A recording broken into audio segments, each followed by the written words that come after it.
Good afternoon, everyone. This is Tammy Lynn Connors, and welcome to Hope, helping other people evolve. Today, I have Ty with me. Hi, Ty. How are you? Hello, how you doing? I'm great, great. So thankful that you joined me on here. So I always tell people how I meet people, and I always say it's a God thing. But Ty, I've been following him on TikTok, and I saw a post a couple weeks ago, I think it was, and it was something talking about you being incarcerated. And I reached out, and I'm so grateful and thankful that you said yes to share your story. And I loved how you said to me, if it'll help somebody, and that's what it's Yeah, all about. Is just absolutely. helping people. So, for those of you that don't know what my mission and vision with Hope is, it is just to help people. That's it. To let people know they don't struggle alone, to help somebody that's going through something that maybe my story won't relate to you, maybe Ty's story won't, maybe DeAndre's story will. We just don't know. But getting our stories out there lets you know that, yeah, we go through things. Everybody, life happens to everybody. We all go through the struggles, but how do we navigate and get back into life and reality, and how to just keep going and being a good person? That's my main goal every day, is just to be a good person. That's it. I'm here to serve and be a good person, and I think that's huge. And I think that in our world today, we need more good people because it feels like there's a lot of stuff going on, and I try not to watch the news too much. But and just like I said, my mission and vision is just to let somebody know you don't struggle alone, and maybe they'll hear your story today, Ty, and say, man, I can get out of bed today. Look what Ty went through, and look what he's doing now. So yeah, so I'm excited about that. Now, you said you're in Florida. How hot is it in Yes. Florida right now?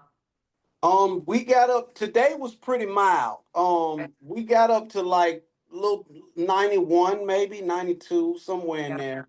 But the thing about that is when you live near the beach or anywhere near the intercoastal or canals, when the tide comes in, it cools off because it brings, like a little slight breeze. Okay. So, you get a little relief, Yeah. so that's why I'm out here on the porch because it feels kind of good right now. Yeah. Yeah. So yeah, but it can be hot around noon, 1 o'clock. You don't want to be standing out there. Yeah, yeah. Well, I just recently moved to Texas, and it's definitely a different heat than it was in Michigan, that's for sure. But I'm loving it. So Yeah. anyways, I guess let's just kind of go back a little bit, and where Ty grew up, and kind of where you went with your journey. And I know you said you're incarcerated, and a little bit about that, and then we'll talk about how you changed your life. Okay. Well, if I would have to say how I ended up in my situation is that, growing up, um, grew up in a single family home. My dad was alive, but my mom and my dad divorced when I was young. So a lot of the time, I was one of those kids that had a lot of opportunity, and me and my cousins, we were outside, and everything was okay until probably around, I'd say 12, maybe, and started hanging with the wrong crowds, uh, getting into little fights here and there, bad grades in school. And I'd have to say it had to start from there because from there it eventually became juvenile and eventually it became prisons. But I'd have to say this last trip, even though I've had many trips to prison before, because I am a convicted felon, Okay. I would have to say this last uh trip I had to take, it was the one that really, really impacted me. And I've been incarcerated in the past, and I've lost my grandmother during that time, lost my grandfather at that time, but I still hadn't grasped the fact of letting go of my bad decision making ideas. Everybody has a grand scheme that they want to, hey, if I do this, I can, come out, looking like brand new money. Right. And a lot of times, you know, our scheming, we think it's a good idea, but it's really not.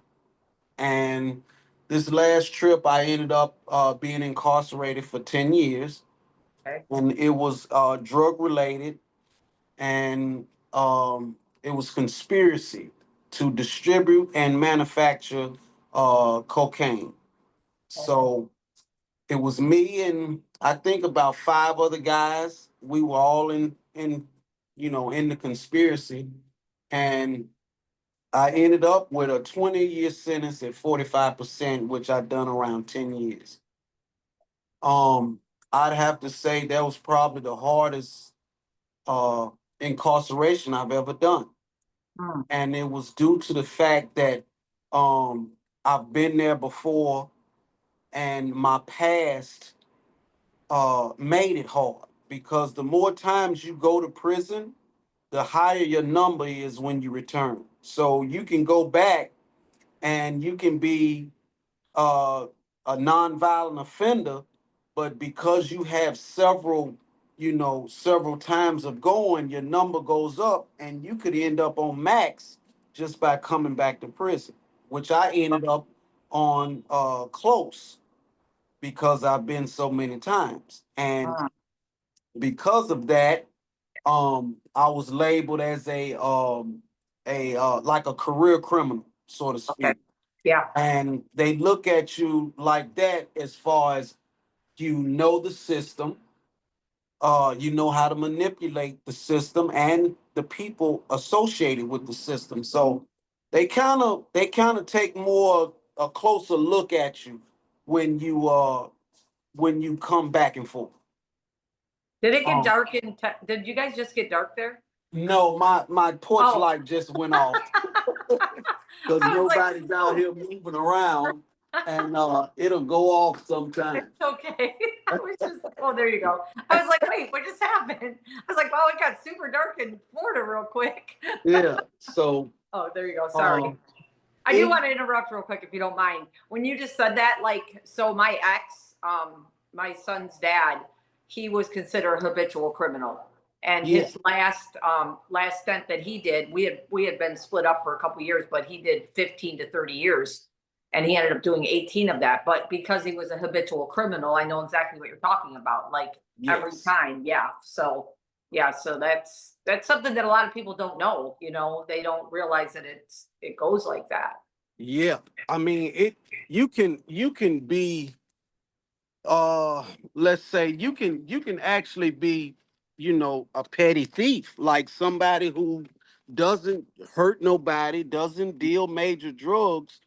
But let's say you stealing hubcaps or something and you get caught enough, you'll accumulate enough points to where you could possibly be on close or max, security going back to prison. Okay. Um on this last trip, like I said, it was one of the ones that kind of impacted me the most or made an influence on me the most to where um I wanted to finally do something different and, get away from my normal thinking and what I wanted to do once I got out. So I started trying to just get as much information, study as much as I could, and get as many certificates as I possibly could.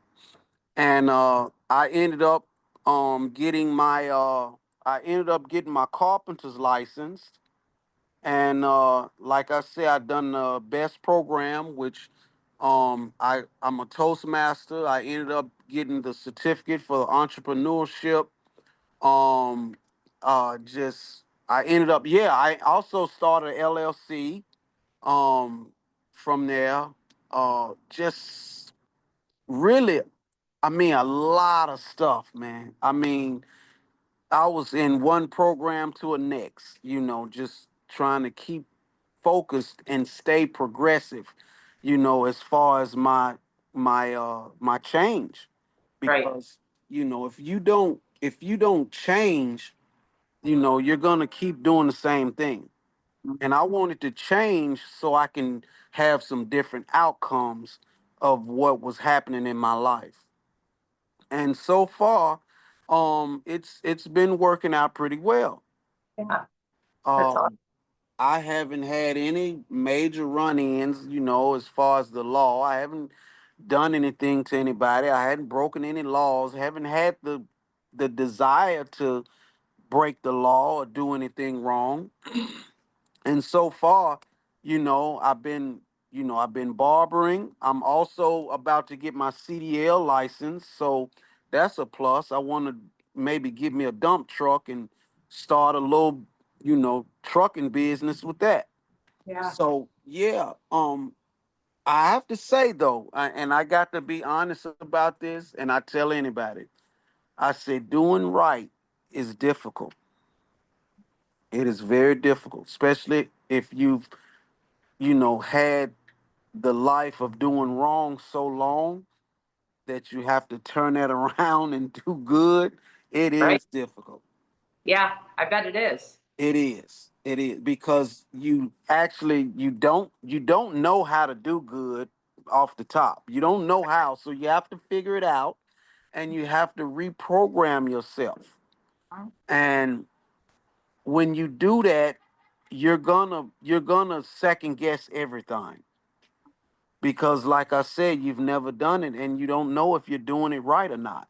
Hey, And because when you think about it, when you grew up and everything like that, and even though it wasn't good, it was normal, right? So yeah, that was your normal. And that was so my normal. when you change that, I mean, even throughout, my life growing up, my dad was very abusive to my mom, and then she got remarried after my dad passed away. And my stepdad was very, not physically abusive, but mentally abusive. And the yelling and the screaming and all of that. And throughout when I was, now I don't do that anymore, but for a long time, that was normal to me. Like you yell, you scream, that's normal, and it wasn't normal. And I had to like step back and take a look and be like, okay, this is not normal. I had to redo my brain thinking too. Like, you don't yell, you don't have to yell to get your point across. You don't have to, throw things against a wall to get your point across. So it was like Yes. reprogramming my mind too, so I can relate kind of to what you're saying. Yeah, Yeah, and it's challenging. I'd have to say, but it's not impossible. It's right. just sometimes you'll have that thought. You like, okay, am I sure that this is what I need to do, and whatnot. But then after you sit back and think about it, or of course after you've made the decision and you think about it, it's not so bad. Mhm. And then once you see that those decision making skills are somewhat working, it becomes easier and easier after that. Yeah. Because I never would have thought that I would end up having like a LLC. I never thought of having a business account, or never thought about having to uh uh do advertising and promotion and stuff like that. But when I got out, I was so much into trying to reverse the wrongs that I had done. I started teaching, and I started out in West Palm at Hollywood Institute of Beauty Careers. And I started out as the nighttime instructor for the Barber program. Oh, that's awesome. Yeah, and I was like, and when I always wanted to do it because you get in people get into their craft and they get so far and they just stop. Yeah. Yeah. And I'm like, I want to see how far I can actually go, with this. And of course, I did have thoughts of maybe opening a school also, but that takes so much. So I was like, you know what? Let me teach and kind of see how it goes. Maybe see what I like about it. And I done it for almost 5 years. Mm. I done it for 5 years, and I taught a number of people. I taught, and I never thought I would see this, but I have actually taught a young Asian young lady how to cut hair. And when I started the program, I had the thought process of how they do it in prison. Now, Mhm. in prison, you can't pick your well, you can, but normally you can't pick your barber. It's just whoever is next that's where you go. And there's no turning down a head. Whoever Okay. comes through the door, you got to cut their hair. No Okay. question. No, there's no turn downs. So Okay. I noticed she was always the one that no one would sit in her chair, and I'm like, why you ain't cutting no hair? And she was like, she was scared and she didn't want to mess nobody up. I said, well, this is the time to mess people up. You Right. in school. I said, you Right. need to mess up as many heads as you can. That way you don't mess none up on the outside world, because that's going to affect your money. I Right. said, in here you're not getting paid. So you can mess up all you want. And plus, have you ever heard the phrase, you gotta break a few eggs to make an omelet? So I said, this is what we're gonna do. I said, all the low cuts and all the bald heads, I'm gonna let you cut them. And so she started doing the low cuts and started doing the bald heads. And I finally told her, I said, well, now you need to start fading. We're gonna start working on the bald fades, the low taper fades, stuff like that. And I never did think she would catch on. I said, because all the time she was getting scared. She was nervous. But it was a couple of guys that they kept coming back and they would ask for her. And as that went by, she started building confidence, which that's the most important thing when it comes to this craft. You Mhm. gotta feel like you can cut the hair regardless of what it is. I probably, if I sit back and think, there's probably not one particular type of hair that I haven't cut on this planet. And Okay. I used to, I kind of used to joke a lot. I tell people I'll cut a rattlesnake, you hold his head. And that in turn, I have the confidence to cut anybody. It doesn't matter who they are. Okay. And that makes it a lot easier. Sure. So once she started building that confidence, I started to see her kind of catching people coming in and say, "Hey, is it something I can help you with?" And she was over in the corner with the book up, peeking over the book with her glasses on, scared that somebody would say something to her. And now she's at the front door greeting Uh, clients coming in. So that really made a big, big impact on me. yeah. And you made a big impact on her. Yeah, she's actually working. Her friend owned a salon. She used to tell me all the time she had a friend that owned a salon, but she done hair. And she was like, she wanted to cut hair. And last time I heard, she was working in the salon with her best friend. Oh, that's So, awesome. yeah, I thought that was the bee's knees for some reason. Yeah. And I've always, I've always told that story to people when they ask me, about what I do and why I done it and what I got out of it. And that was probably the best right there. Awesome. That is awesome. Now, do you still teach or no? No, I stopped teaching a few years back. Um, it got to where, you know, a lot of I'd have to say that when it comes to staff and administration, they don't have the same ideas as in us that's right there hands on. Because you got to understand, the program lasts from somewhere around a year to 18 months, or possibly 24 months. So I learned, I end up getting familiar with these students. Hmm. Some of them were getting married, they were having kids, a lot of them were getting in trouble, getting arrested. And it became uh sort of hard to work with the office when it comes to that, because let me use this as an example. I had a young lady. Well, it's two examples that got me out of teaching. Okay. And the first one was a young man by the name of Eduardo, and he came from uh I think it was Dominican Republic. Okay. When Irma hit, the storm we had, it Right. kind of tore up a few islands, and he came here after the storm, and and he left his wife and two children back home so he could, come here to work, make money, and send back home to help take care of the family. Well, he was riding a bicycle to school, and I know it was probably a couple of miles or more, maybe like 5 miles Uh-huh. from the school to his house.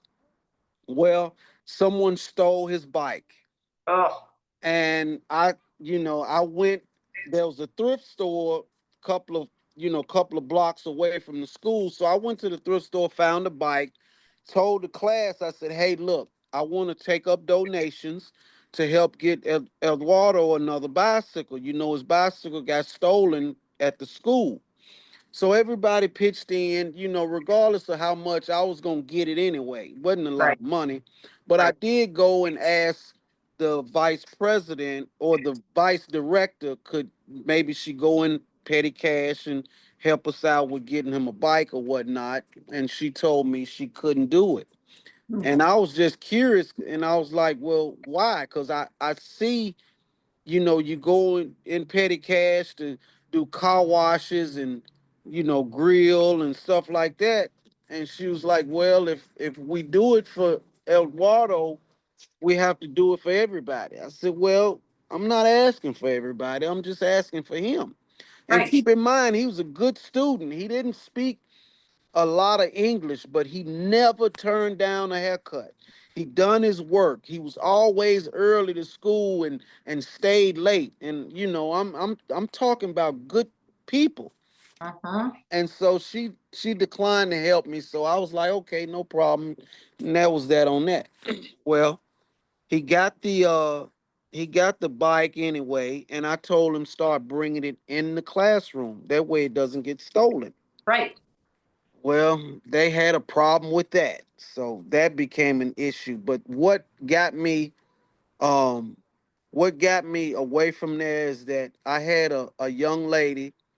Um she was she was a hairstylist already, but she Mm, was going back for her 600 hours to get her razor certification. okay, And that's the difference between a stylist and a barber. A barber is licensed to use a razor, a stylist is not. But a, okay. a stylist is licensed to use chemicals, and a Mhm. barber is not. Oh, okay, did not So, know. exactly. So she was going back so she could use her razor skills. Well, she allowed one of the instructors to keep some trimmers or something. I wasn't there. I was gone out of town. But whoever the instructor was, he borrowed some trimmers from her and didn't give them back. And so she had been asking him and trying to get them back from him, and he kept giving some excuse. Well, she went to the office. She went to the office and complained, and I have to say that this young lady went through a lot. She was Haitian. She Okay, went through a lot of, stuff back in Haiti. She got over here, started dealing with a young man who was a cop, had a daughter, and he took the daughter from her somehow. I didn't never ask. I right. didn't know, all about it because I didn't want to get into it and maybe upset her or nothing like that. But I know she said her daughter is in the custody of her father, which is a cop.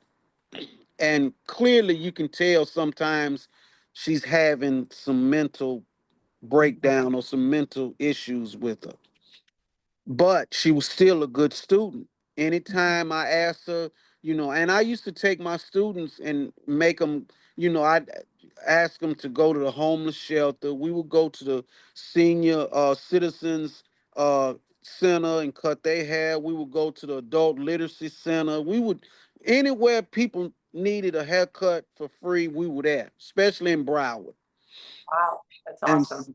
yeah, and she would always show up, and she done her work. She was a good student. But anyway, she got upset. She used some cursed words in the office, and they expelled her. Well, she came in crying. I'm like, what's going on? What's happening? They said they expelling her, and I'm like, hold on, just wait a second. Let me go talk to Paul and see what's going on, because I thought me and Paul was pretty good. We talked about football, we talked about the Miami Dolphins, Miami Heat. Thought we was pretty good, decent at stuff, at least being civil. Well, I go talk to him. I'm like, Paul, what happened? He said, she's cursing me out, blah, blah, blah. I said, well, I'm not gonna say that's okay. I said, but look, let's do this. Don't expel her. Let's send her home for 3 days, let her get herself together, and then let her come back with a new head. And we'll go from there.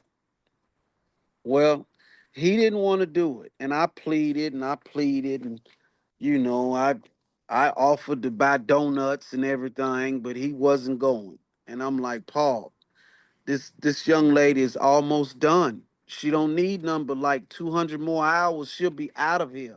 I said, let's just make this one exception for me. And it hurt me that they wouldn't do it. And Yeah.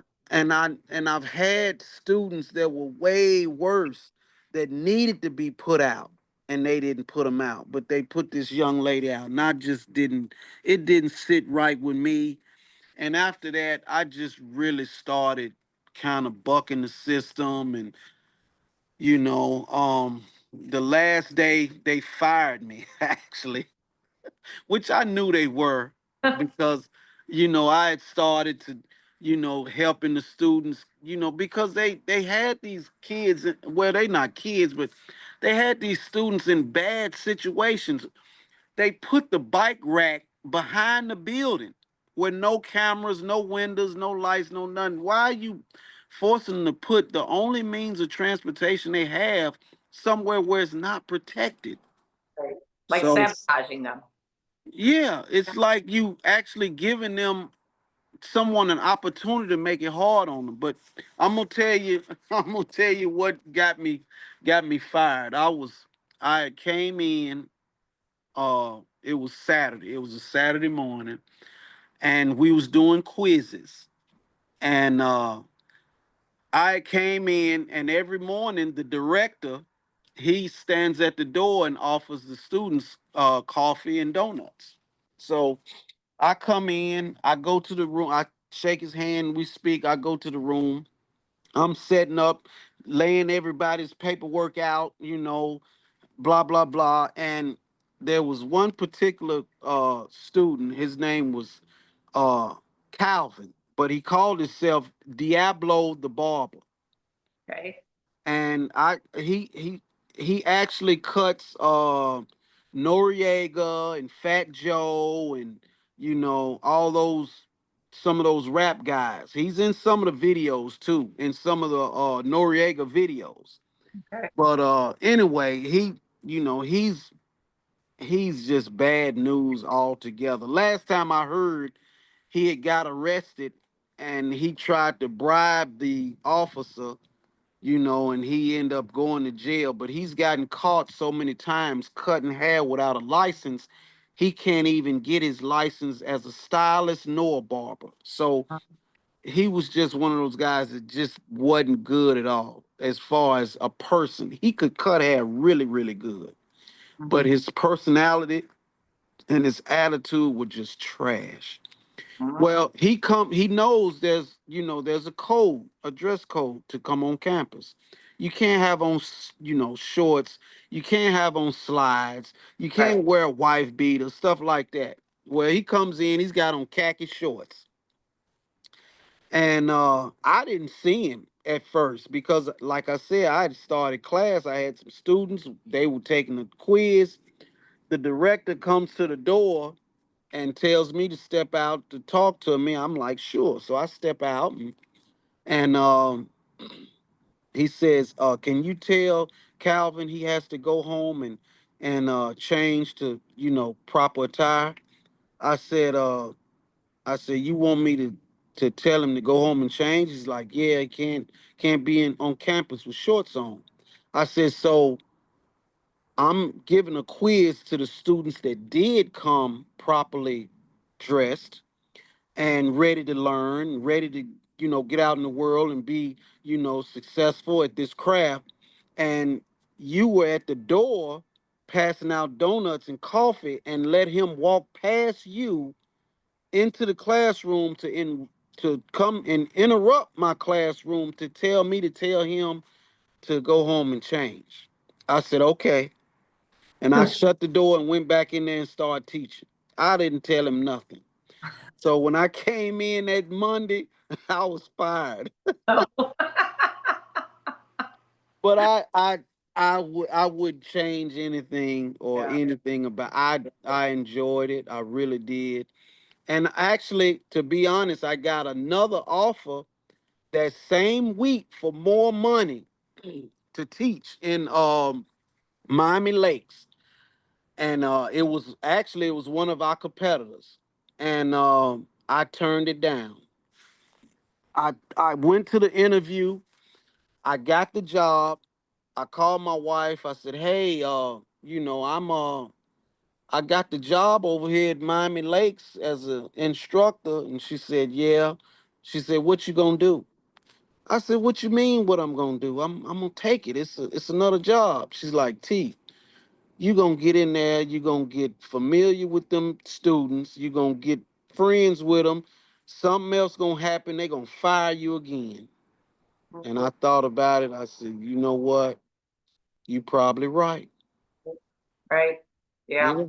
Because you can't just, people that you see doing stuff and you admire, you can't just watch them be put on the assembly line and just kicked out of the way. Like, because and to me that's what it felt like, because once they get the grants and once they get your money and stuff like that, they're done with you. So if something happens, like you get arrested or you lose your car, you can't make the work, they just kick you out the way and put somebody else in your chair because you've And already paid. you've already paid. Right. Right. Yeah, you've already, so they, and I kept seeing that and it was like, I don't like this. Yeah. I don't like that part. So that's what made me stop teaching. Gotcha. Gotcha. So for people, I know that I have some people that I know in my life that are ex-felons or felons, however that goes. I don't even know how that goes. But they always use that excuse in their life. Like, well, I can't get a job because I'm a felon. I can't do this because I'm a felon. And so talking to you, I love hearing the fact that not I don't love hearing the fact that you're a felon, but I love hearing the fact that you have pursued different things and you are doing things and you can do things. I have a friend of mine that I interviewed a couple years ago, and he's a recovering heroin addict, and he was in prison a few times. And we made a joke because he's a real estate agent now. We said I used to break into houses, now I sell them.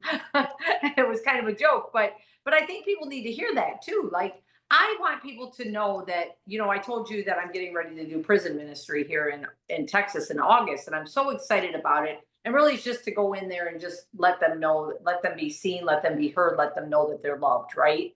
Because I'm Yeah, sure that when you're in there, we talked a little bit about that, like that aloneness, right? Like somebody passes away or it's a holiday and all of that, and just that being alone and having someone that's there, to know that. But I want people to know, because I've interviewed people that have been in prison for murder. I've interviewed people that have been in prison for armed robbery that have came out like on the other side of, one's a pastor at a church, another's got a gym where he works with inner city kids to help them to stay out of prison. And so I want people to know, because when I say I do a prison ministry, they're like, oh, and I'm like, stop it. They're people. I mean, people, yeah, there are some people that are truly evil people that deserve to be there. But yeah, I just like people to know, like, your story, like, yeah, yeah, you have felonies, but you still have came out and changed your mindset and went on with life instead of going back again. And I have a question for you with that. I know you never want to go back to prison. I know that. I've never been, but I was to jail one time and that was enough for me. And it was a stupid thing. But anyways, um, which was my own fault, I know. But but do you ever like in your head, like let's just say you had a thought of doing something stupid, which I would hope that you haven't since you changed your mindset, but do you ever think in your head, God, I don't ever want to go back to that place? Do you keep that in your mindset, like what it was like? Because when I quit drinking, I was deathly ill. I weighed 85 pounds. My liver was failing. My pancreas was failing. I was about to die. And Yeah. so I don't ever have any thoughts of drinking now after 21 years. I never complacent, but I don't. There's no desire in my soul. But when I first quit, and I still to this day remember how sick I was, and that's why I quit. So, do you ever like think to yourself, like, man, I never want to live that life again? Absolutely. Mm-hmm. Um, I mean, and with me, it's some of the most simplest of things that, you know, really matters the most. Like when I was in there, I used to be in there, and of course, when they say lockdown, you got to be in the cell and all that stuff like that. And I would sit back and think, I'm like, man, it would be nice to go to the refrigerator and make a ham sandwich, or, it would be nice to go to the refrigerator and get a glass of orange juice, or just those small, subtle acts meant the most. Of course, sometime when you're in certain facilities, they have a day room where you get to watch television. But sometimes you want to watch. Like me, I'm a real big drag racing fan. Okay. The officers have the power to turn it on to the stories or the news or weather or what have you. So yeah, those small things, like, man, I wish I could watch the NHRA drag racing, or football or bat or anything. Just Right. those small things that we look at on the outside and take for granted, that Mhm. some people don't have that small choice. Mhm. And that, to me, made the difference. I'm like, I don't ever want to be in a position again where somebody has power over me to when I go to the bathroom, or when I go shower, or when I go to a refrigerator and fix me something to eat, or you know that that's just so crazy. And for people to risk that, just to risk it over some stupid stuff, is you know not where I want to be or ever go back to again. Yeah. And once you get that in your head, that's where the motivation starts. Because Mhm. now okay, I can't do what I used to do. So now I'm gonna have to do something that I know is gonna help support me, and if I got a family, you gotta eat, you gotta have shelter, you gotta have medicine if you're sick. You get what I'm saying? So that's where my motivation started. So I started looking at, what is it I can do, not Mhm. what I can't do. I'm looking at what I can do. I Mhm. know I can't, be a doctor, or I can't be a lawyer, but I know I can drive a truck. I Right. know I can be a Right. plumber.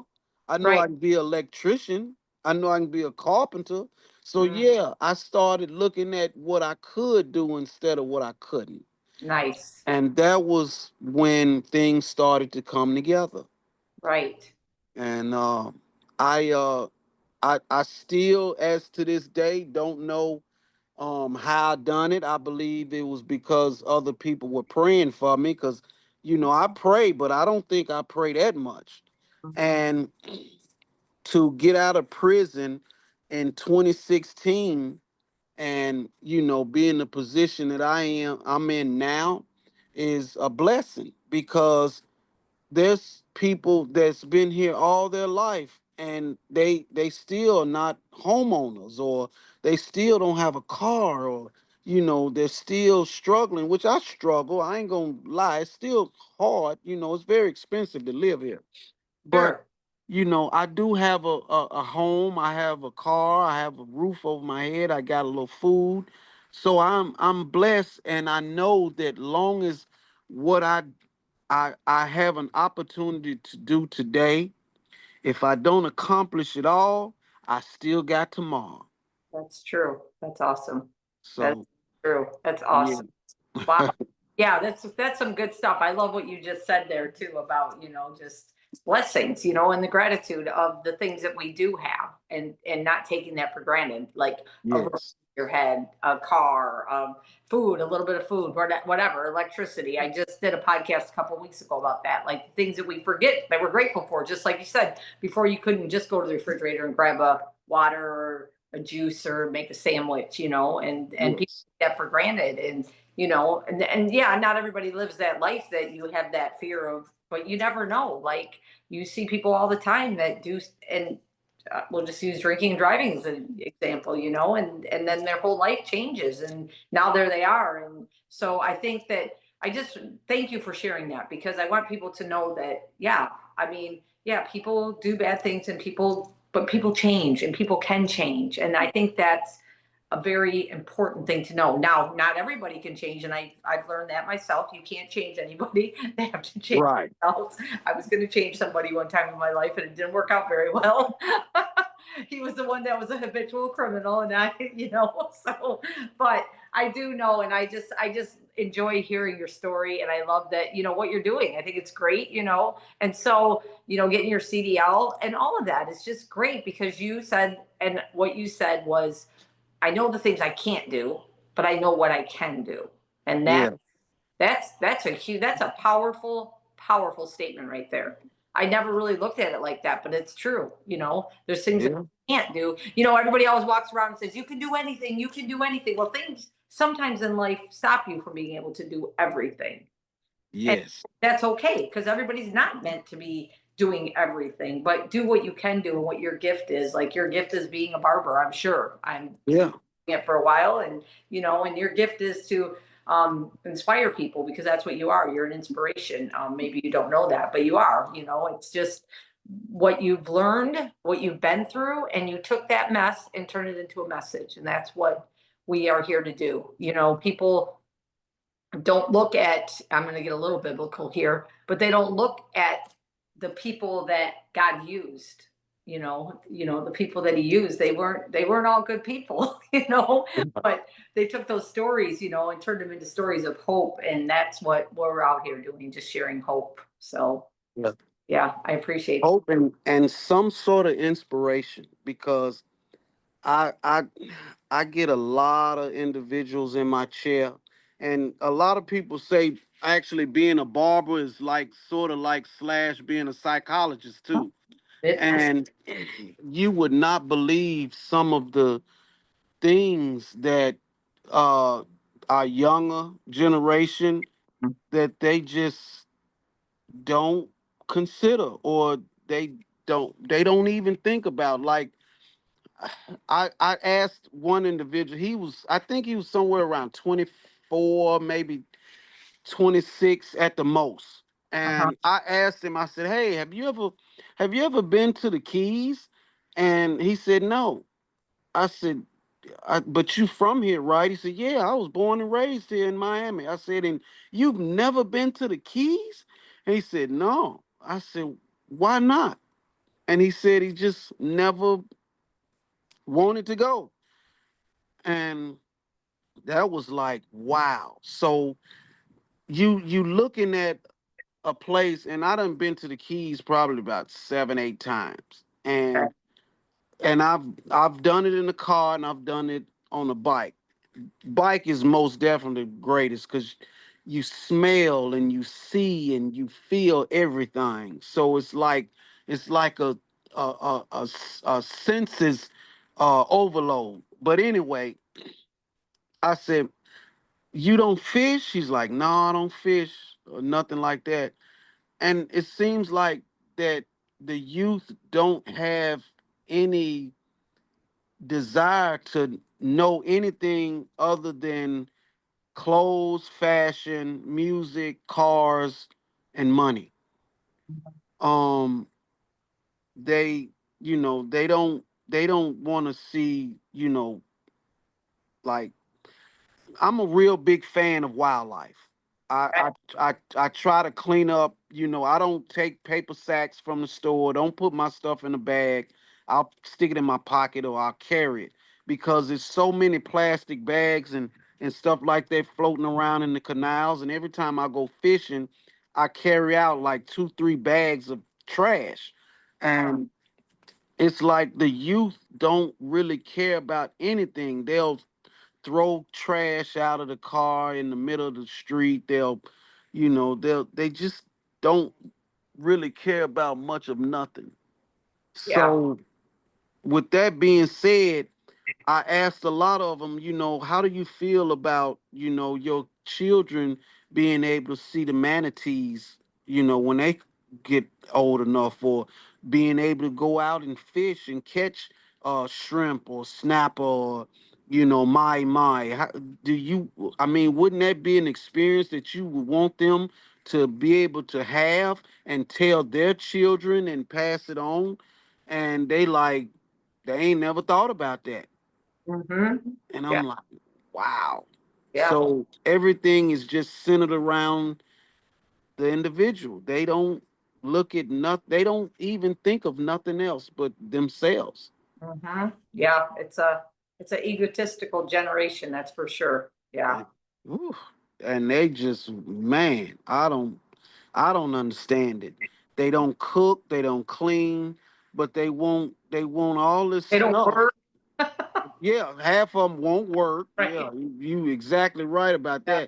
that. And some of them are so caught up in entitlement. Like, just because you not getting kicked out of school, you want mom to buy you Jordans every weekend. You want to go to the movies, want to go out, and you want to do all this stuff, but you don't cut the grass, you don't take the trash out, you don't help with the groceries. I mean, I when we grew up, this is crazy. We had to do that stuff and go to school, and we didn't get nothing. Right. You got to eat. You got some food. Right. Yeah, we didn't get nothing, and I'm looking at these kids. They getting $200 and $300, to go to the mall, and I was like, man, I couldn't get my dad to give me money to go buy ice cream. I had Right. to cut the grass, take the trash out, walk the dog, pick up poop, all of that stuff, and I didn't get nothing. Right. Right. I know. I mowed my grass. It took me 3 hours to mow our grass. I got $5. $5. And that was on top of going to school and everything else, but that was the generation that we grew up in. And it's unfortunate that somehow it became an entitlement. And that's a lot. I mean, that's a whole different podcast we could do. And then that comes down to the parents, just, not wanting their kids to get angry at them, or, the discipline. And it's a lot. My son started working when he was 14 years old, and he mowed the grass. He did all the things, and he's going to be 36, and he's, a good guy that works and takes care of himself. And, it's never been entitled. And it's just like some of these, I'm like, oh, geez. But I mean, that's a whole different thing. So, Yeah, yeah. I know what you mean. I got a son. Well, I got two sons. One, he's in Texas, near Dallas. He's a steel worker, and the other one, he's a delivery guy up here in Tennessee. And I used to make them guys cut the grass. I give them money every now and then, but most of the time I told them cut the grass because the grass needed cutting. Right. And if you gonna live here, you gonna do something, Right. So yeah, they pretty much grew up pretty straight. And then the best thing about it is they watched me get in trouble, growing up, and they never wanted to walk the shoes that I was in. So, and I have to say this was a blessing. Just by my absence, they learned, Yeah. and they never been arrested, never been locked up or court case or none of that. So I have to say, that was a blessing right there. They didn't walk in my shoes, and they doing pretty good. One, he has a granddaughter by me. She just turned 8, Okay. I think she just turned 8. And yeah, the other one he hadn't had any yet. We still waiting. He likes to keep his options open. So, you know, I don't know what he talking about. But All right. Well, Ty, I really appreciate you getting on here with us tonight. Is there any like little last bits of tidbit of inspiration you'd like to tell to anybody? yeah, the impossible is possible. Good. Never doubt yourself. You know, if you have any doubts, do some research because information is king. That's if you know, I tell anybody, man, if you don't know how to do it, go to YouTube College. It'll be something on there that can get you a little bit further than where you are, and hopefully you can figure it out or make it happen. But most definitely, my thing is a lot of people don't pursue enough or do enough because either they're afraid or they don't know, or the biggest one, they're afraid of failure. Ah, yep. But For like failure. failure, and that keeps people stuck where they are, and it's bad. But Yeah. I heard something from a guy doing my entrepreneur course, and I don't know if you remember this. You remember that commercial used to come on, and it used to be the guy uh uh Cash for Clunkers, Cash for Oh Clunkers. yeah. You Yeah. remember that? Yeah. Okay, I met that guy, Okay. and he was a methamphetamine felon. Oh. He had went to prison. What he used to do, he used to drive a tow truck, but he was, you know, dealing drugs and whatnot. But anyway, he ended up he was the tow truck driver for a record service. He was making good money, real successful. But he got to looking at something and he noticed he was doing all the work for the scrap metal place and they was making the most of the money. So what he done was he ended up getting him a scrap yard. He started making money.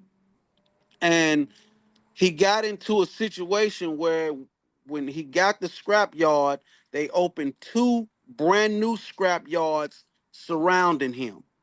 So now he had competition and he was right in the middle. So everybody got to those other 2 scrap yards before they got to him. And what he done was it was a long shot. He went into business with some guys from overseas, like some German guys. And he told us this story, and it's just like out of one of those mafia movies. He flew over there, talked to 2 guys, they broken English, and they shook hands and handed him a briefcase. And he come back over here. Now keep in mind, this was back in the 80s. So he come Right. back over here with all his money to buy more equipment and better equipment for his scrap yard. And this was all done on a handshake. And he said that if he would have kept his mind state of thinking he couldn't do it, he probably never would have. But because he wanted it so bad that he said, I'm gonna do this if it kills me. And he is now still a very successful scrapyard owner, as far as I know, to this day. And I had to say that from him going from driving a wrecker, I'm talking about a beat up wrecker, to owning his own scrapyard, that has to be the most motivated person I ever seen in my life. Yeah. Yeah. For From sure. from prison to that. Yeah. And he said he grossed, this was back in, when he told this story, this was back in 2010, probably 28, 2008 or 2010, somewhere in there. Mhm. And he said he grossed profit over $7.3 million in 1 year. Wow. Yeah. I was like, wow. Yeah. Because he didn't give up. Because he didn't give up. He didn't take no for an answer. And he believed in it. Mhm. So he made the impossible possible. That's awesome. That's a great story. I Well, Ty, love it. again, thank you so much for getting on here. Hey, anytime. I forgot to tell you that once you're on my podcast, you're my friend, just so you know. It just works. Okay. I thought everybody down here, well, now you got a new friend. So, yeah, no, I really appreciate it. And I appreciate everybody getting on Hope. You know, we're on YouTube, iHeartRadio, Spotify, Apple, like, share, Audible, all over the place, you know, just stories of hope. And, you know, if Ty's story resonated with you today, share it with someone else. You know, I can't wait for it to get out there to the world. And Ty, I hope that you have a great night. Hey, you too. Thank you very much. I You. appreciate it. I'm glad we finally got to connect. Yeah, absolutely. And hey, anytime, let me know. I'll be glad to come back. Awesome. Thank you. All right. Enjoy your night. You too.